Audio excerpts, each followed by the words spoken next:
This mission is the 91st launch mission of ISRO and 59th of Workhorse सूर्याकडे झेप घेते त्याची सगळी तयारी सुरू झालेली आहे. श्रीहरिकोटा सतीश धवन अवकाश केंद्रातून बरोबर म्हणजे 11:50 म्हणजे आता काही थोड्या वेळातच या आदित्य L1 हे जे यान आहे ते प्रक्षेपित करण्यात येत आहे. पुढील 5 वर्ष या मोहिमेद्वारे इस्रो सूर्याचा अभ्यास करणार आहे आणि आदित्य L1 या मोहिमेबाबत लोकांमध्ये सध्या उत्सुकता निर्माण झालेली आहे आणि त्या अनुषंगाने आपण बघतोय की चांद्रयान 3च्या यशानंतर ही मोहीम देखील पूर्णतः यशस्वी होणार. आणखीन एक महत्त्वाची बाब, या यानावरची दुर्बीण ज्यांनी बनवलेली आहे ते शास्त्रज्ञ आयुकाचे शास्त्रज्ञ प्रवीण चोरडिया आपल्या बरोबर आहेत, त्यांच्याशी आपण बोलणार आहोत. प्रवीणजी, आपण बघतोय आता काही मिनिटांमध्ये हे यान त्याचं प्रक्षेपण जे ते केलं जाईल, पण सगळ्यात अभिमानाची गोष्ट अशी आहे की यावरची दुर्बीण आपण बनवलेली आहे. त्याबद्दल जरा पुन्हा एकदा आमच्या प्रेक्षकांना सांगा ना. हो, हे दुर्बीण बनवताना बऱ्याच गोष्टी आम्ही बेसिकली गेले 10 वर्ष या दुर्बिणीचं काम चालू आहे. मी आधी सांगितल्याप्रमाणे आयुकामध्ये अगदी डिझाईन लेवल पासून कन्सेप्ट लेवल पासून स्पेसिफिकेशन त्याचे ठरवण्यापासून आम्ही ह्याच्यावर काम केलेलं आहे. त्याचं पूर्ण डिझाईन झालं, पूर्ण इंजिनिअरिंग मॉडेल इथं तयार करण्यात आलं. ते इंजिनिअरिंग मॉडेल वेगवेगळ्या तापमानाला फेस करणार आहे, त्या इथं आपण सिम्युलेट करून ते सगळं इथं करण्यात आलं. त्यासाठी एक थर्मो चेंबर पुण्यातल्या हडपसरमध्ये तयार करण्यात आलं. हे सगळं इंटिग्रेशनचं काम इंजिनिअरिंग लेवलचं हे सगळं आयुकामध्ये आपण पूर्णपणे पार पाडलेलं आहे. नंतर मी मागे सांगितल्याप्रमाणे नंतर ते इस्रोला इंटिग्रेशनसाठी फायनल गेलो. पुन्हा एकदा आपल्या सगळ्या दर्शकांना सांगायचं, डॉक्टर प्रवीण चोरडिया यांचा जर परिचय करून द्यायचा झाला तर सूट नावाची जी दुर्बीण आहे या मोहिमेतली, या आदित्य L1 वरची, ती प्रवीण चोरडिया यांनी बनवलेली आहे. मी आता सुरुत मोरे यांच्याकडे जातोय. सुरुत मोरे जी, आपण यातल्या बऱ्याच गोष्टी ज्या होत्या त्या विशद करत होतात की याचे होणारे फायदे, कशा पद्धतीने आपण याचा अभ्यास करणार आहोत. अधिक जरा सांगा ना की काय यातले महत्त्वाचे टप्पे असणार आहेत.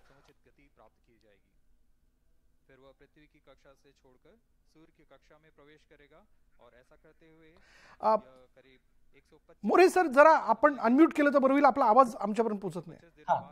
आता येतोय का? येतोय. हा, बोला. ओके. आता आदित्य L1 वरती आपल्याकडे 7 वेगवेगळे इन्स्ट्रुमेंट्स आहेत आणि या इन्स्ट्रुमेंट्सच्या द्वारे आपण सूर्याचा अभ्यास करणार आहोत. तर त्याच्यातला सगळ्यात महत्वाचा एक इन्स्ट्रुमेंट आहे ते म्हणजे विजिबल एमिशन लाईन कोरोनोग्राफ त्याला म्हणतात. तर सूर्याला जर आपण बघितलं तर सूर्याकडे बघितल्यावरती आपले डोळे एकदम अंधारून जातात.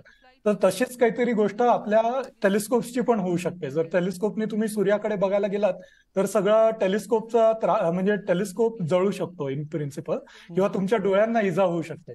तर याच्यासाठी आपण आपल्याला जर त्या सूर्याचा जर अभ्यास करायचा असेल तर त्याला बऱ्याचदा फिल्टर्स लावायला लागतात, किंवा त्याऐवजी सूर्याचा जो मेन पृष्ठभाग आहे त्याला ब्लॉक करून त्याच्या आजूबाजूला जे वलय असतात सूर्याची, ज्याला आपण सूर्याचा करोना म्हणतो, तर त्याचा अभ्यास करायचा असतो. तर हा जो पहिला इन्स्ट्रुमेंट आहे विजिबल एमिशन लाईन कोरोनोग्राफ, तो असंच काही गोष्ट करणार आहे की तो सूर्याचा जो मेन पृष्ठभाग आहे त्याला ब्लॉक करणार आहे आणि त्याच्या जो करोना आहे त्याचा अभ्यास करणार आहे.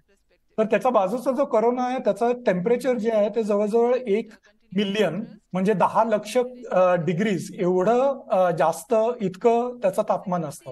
तर याचं नेमकं जे तापमान आहे ते इतकं जास्त कसं काय होतं, जेव्हा सूर्याची जर तुम्ही पृष्ठभाग बघितला तर त्याचं तापमान जवळजवळ 5 ते 7,000 डिग्रीज एवढ्या प्रमाणात असते.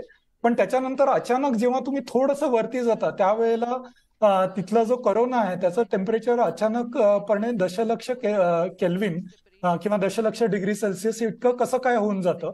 तर त्याचा अभ्यास करण्याचा प्रयत्न चालू आहे आणि तो ह्या विजिबल एमिशन लाईन कोरोनोग्राफ द्वारे होऊ शकणार आहे. त्यानंतर आहे सोलर अल्ट्राव्हायलेट इमेजिंग टेलिस्कोप, जो आयुकाने बनवलेला आहे. तर हा जो सोलर अल्ट्राव्हायलेट इमेजिंग टेलिस्कोप आहे तो सूर्याचा अतिनील किरणं जी आहेत, अल्ट्राव्हायलेट किरणं जी आहेत, त्यांच्यामध्ये अभ्यास करणार आहे.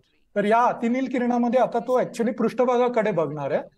जसं VLC फक्त वलयांकडे बघणार होता, तसं सूट जो आहे तो पृष्ठभागाकडे बघणार आहे आणि तो पृष्ठभागाकडे बघून हे त्याचा अभ्यास करण्याचा प्रयत्न करणार आहे. तिथे फोटोस्फिअर आणि क्रोमोस्फिअर असे 2 थर असतात. त्या थरांची ती फक्त 500 ते 600 किलोमीटर असते, जास्त नसते. पूर्ण या 7 लाख किलोमीटरचा जो त्रिज्या असलेला सूर्य आहे त्याचा, आणि त्याचा व्यवस्थित अभ्यास करून हे जे टेम्परेचर जे आहे ते 5,000 ते 7,000 पासून अचानक दशलक्ष डिग्रीज पर्यंत कसं काय जातं त्याचा आपल्याला व्यवस्थित अभ्यास करता येणार. त्या 2 इन्स्ट्रुमेंट्स बरोबर अजून 5 वेगवेगळे डिफरंट इन्स्ट्रुमेंट्स आहेत, जी ऍक्च्युली सूर्यापासून येणारे जे किरण आहेत आणि जे अल्फा किंवा चार्ज पार्टिकल्स जे आहेत त्यांचा अभ्यास करून ते सांगणार आहेत की सूर्यामधनं जे काही बाहेर पडतंय त्याचं कंपोजिशन काय आहे ते, आणि त्याचा पृथ्वीवरती काय दुष्परिणाम होऊ शकतो का, किंवा पृथ्वीच्या आजूबाजूला जे सॅटेलाइट जातोय त्यांच्यावरती किती